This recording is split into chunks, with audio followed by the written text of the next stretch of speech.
midst of the throne stood a lamb as it had been slain. Paano mapatawad ng kasalanan sa Old Testament? Pakatay ng hayop. Pag pinatay mo ang baboy, anong mangyayari? Nakatayo? Babagsak. Pag kumatay ka ng manok, anong mangyayari? Nakatayo? Matutumba, nakahiga, o nakadapa, o nakatagilid. Pero ito, it had been slain. Kinatay siya. Pinatay ang kordero, ang tupa. Tumagas ang dugo, pero sabi, nakatayo siya uli.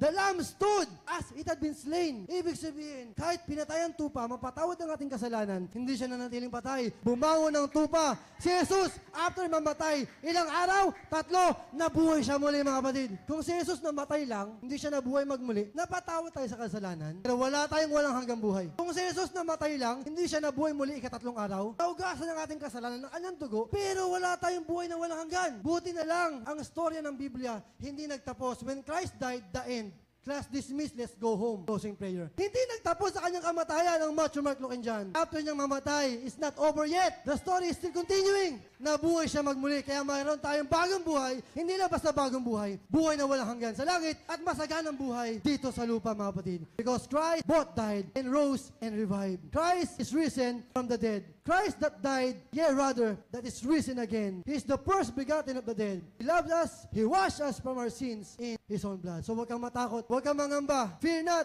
don't be scared. Stop being afraid. In red letters, sabi ni Jesus, I am the first and the last. I am the living one. I was dead, but look, after 3 days, I am alive forevermore, forever and ever.